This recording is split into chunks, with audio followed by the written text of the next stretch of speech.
Hare Krishna. So, welcome to today's Gita Sar audio clip. Yesterday, in the 27th verse of the 7th chapter, Krishna told us how every living entity is bewildered because of Ichcha and Dvesha. And because of Ichcha and Dvesha, there is always Dvandva, duality. And because of which one is not able to understand him. So what is the way out? When will one be able to understand Krishna? भगवान को एक जीव कब समझ पाएगा? भगवान कहते हैं आज के श्लोक में, in the 28th verse he says, येषां तु अन्तगतं पापं जनानां पुण्यकर्मणां ते द्वन्द्वमोह निर्मुक्ता भजन्ते मां दृढव्रताः.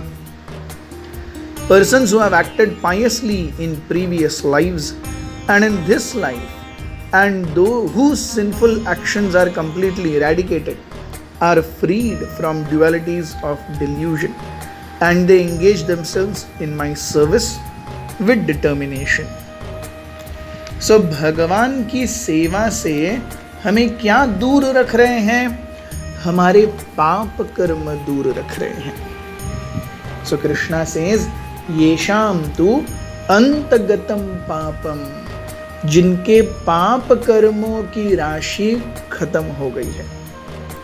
मैं इस जीवन में पाप नहीं कर रहा हूँगा, लेकिन मेरे पिछले जन्मों के पाप कर्म बाकी हैं, इसीलिए इस जीवन में दुख भोग रहा हूँ, है कि नहीं? सो जिन्होंने काफी समय से पाप नहीं किए हैं, तो अंतगतम पापम.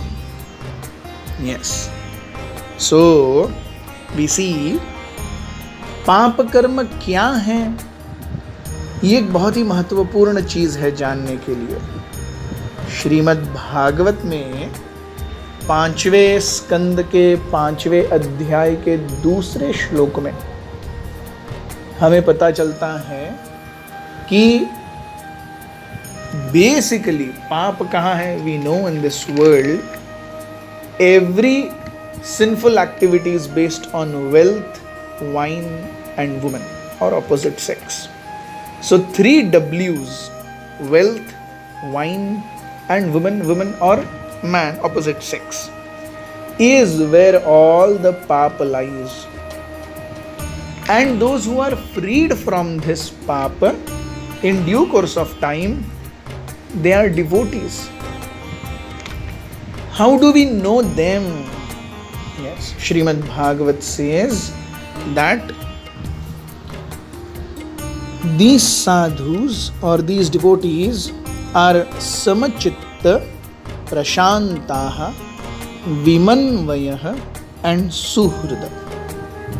So just like पाप का जीवन is based on wealth, wine and woman, similarly, a sadhu, his jivan is samachitta. He is always equipoised. Whatever happens to him personally in his life, he doesn't take it seriously. Samachitta. जब कुछ अच्छा हुआ उसके जीवन में, very good. कुछ बुरा हुआ, very good. Samachitta. Prashantah.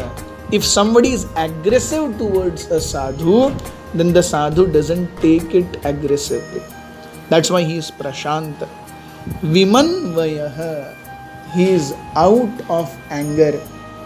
Someone who is devoid of anger is vimanvayah. And suhruda, he is everyone's best friend.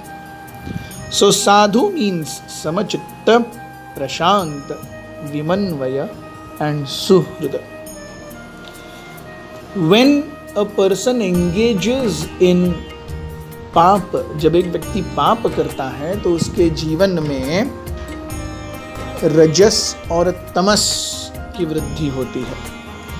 जब रज और तम बढ़ जाता है तो वो व्यक्ति भगवान से दूर चला जाता है, पाप कर्मों में से ग्रसित हो जाता है.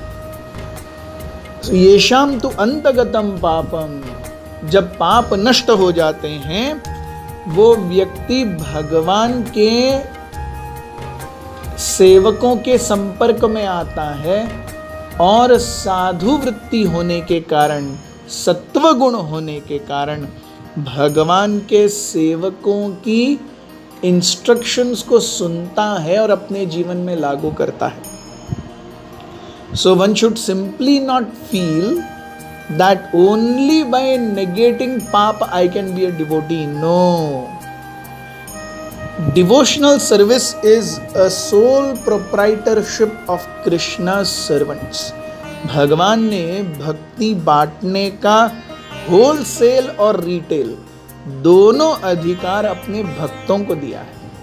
तो जब एक व्यक्ति पाप कर्मों से वंचित रहता है, वो सत्वगुण डेवलप करता है. अगर वो भक्तों के संपर्क में आकर के जो समचित्त हैं, प्रशांत हैं, क्रोध मुक्त हैं और सुहृद हैं, ऐसे भक्तों के संपर्क में आके उनके आदेशों का पालन करता है, तब वह भक्ति पाता है. ते द्वंद्व मोह निर्मुक्तः. यस, सो हमको भगवान से दूर किए हुए क्या है? द्वंद्व है और मोह है. What is द्वंद्व? Clashing of interest in this material world is called द्वंद्व. I'll give you example.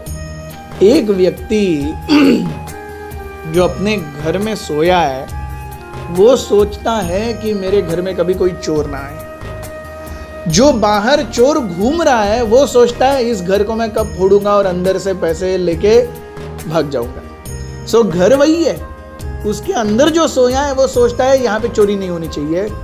जो चोर बाहर है वो सोचता है मैं कब एक बार चोरी करूं. दिस इज कॉल्ड द्वंद्व, क्लैशिंग ऑफ इंटरेस्ट. हम देखते हैं इंडिया पाकिस्तान और India China, clash of interest. Previously during cold war times, US and Soviet union, yes, clash of interest. इसके कारण क्या होता है? मोह निर्माण होता है.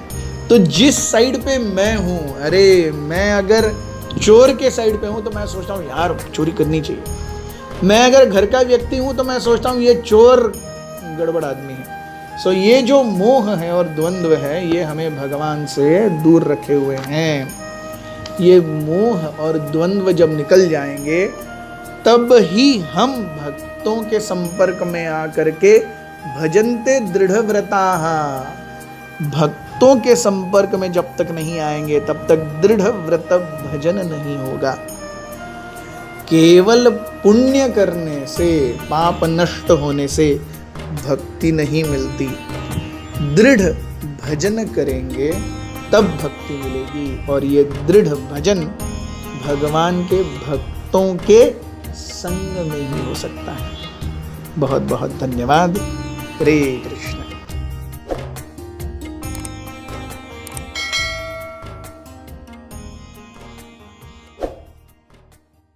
Hare Krishna,